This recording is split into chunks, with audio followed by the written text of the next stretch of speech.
Sejam todos muito bem-vindos. Está no ar mais um Câmara Entrevista.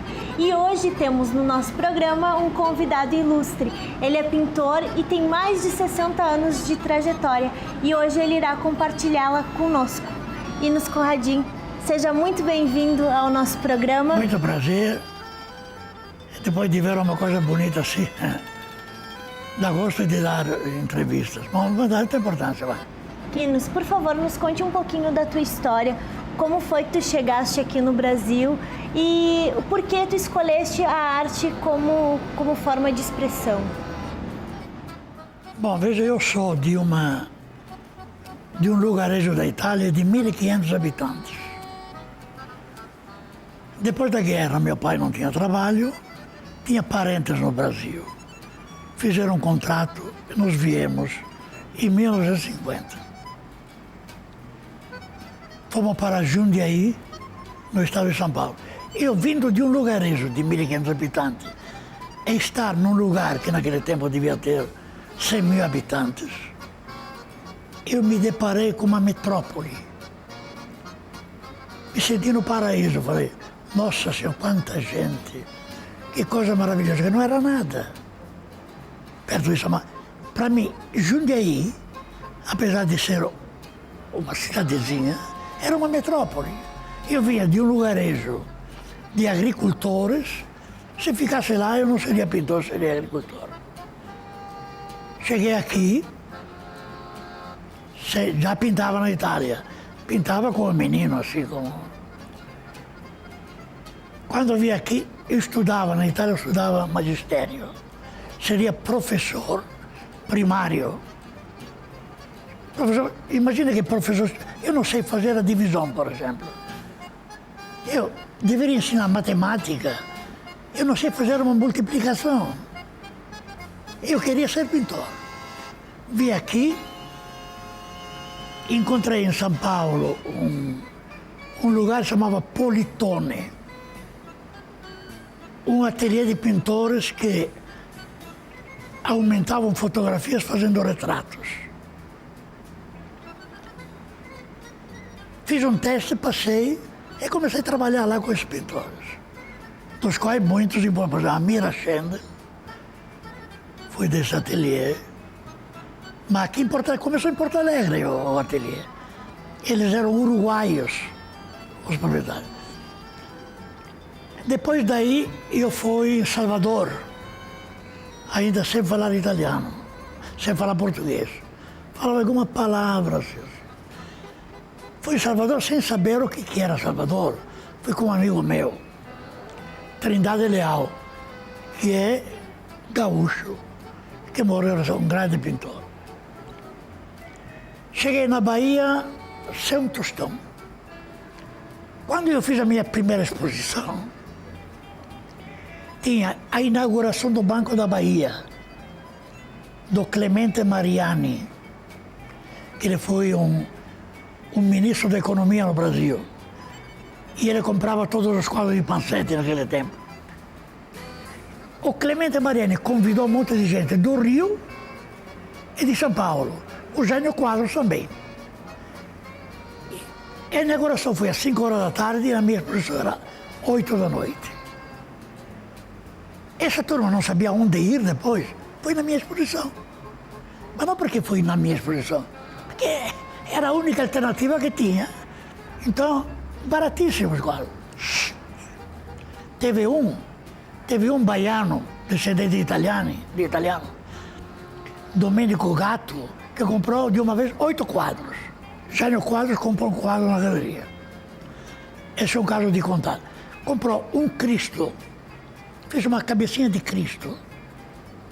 Jânio Quadros comprou, pagou, e depois ele foi no Hotel da Bahia, recebeu um telefonema de São Paulo para voltar em São Paulo. Ele já tinha pago o quadro.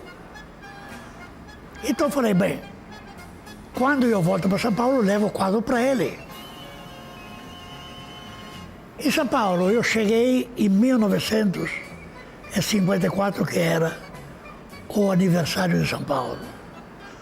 Eu fui contratado pelo balé do quarto centenário. O coreógrafo do balé se chamava Aurélio Milos, Ele falou, escuta aí, mas na Bahia, o que você fez?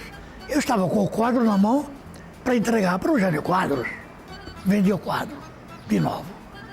Quadro do Jânio, vendi para o coreógrafo do balé.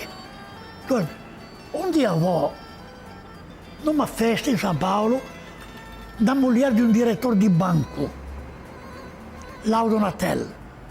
A mulher de Zilda Natel pintava quadrinhos. Fui convidado por um político da minha cidade, de repente todo mundo fala, bem-vindo ao Jânio Quadros. Falei para o amigo que me levou, chamava Duílio, Duílio, não me chame de Hinos, porque naquele tempo não tinha barba. Primeira coisa que ele fez, Hinos, vem cá. Jânio Quadros falou, Hinos Corradi, você me deve um quadro. Falei, doutor Jânio, eu vendi de novo. Ele morreu de dar risada.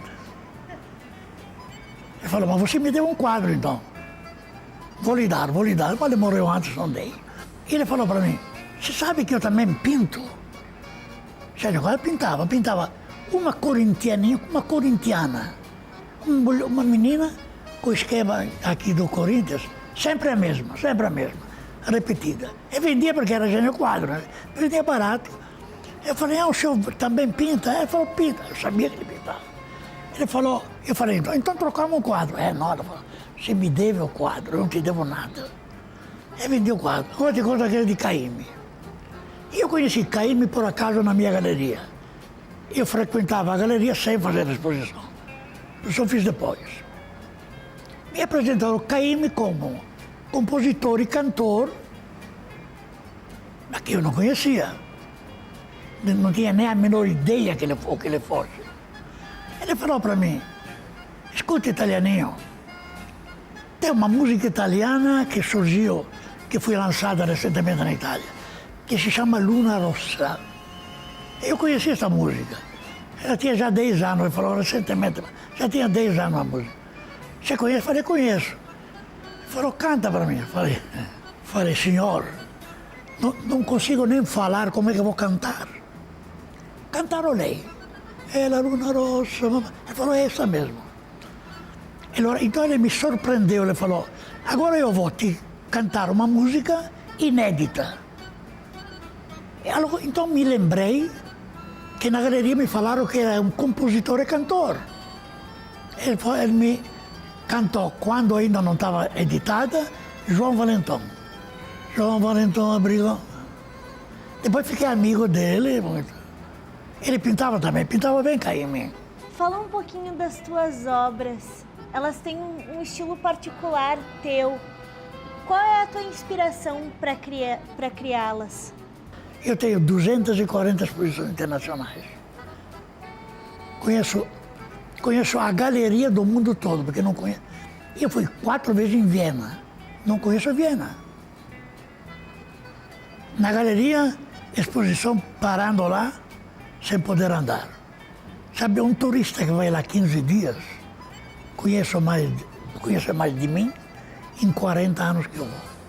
Depois de tantos anos, a inspiração não quer dizer nada. Te digo porque não é que não quer dizer nada. A sensibilidade quer dizer. Depois de tanto tempo, você deve ter uma ideia.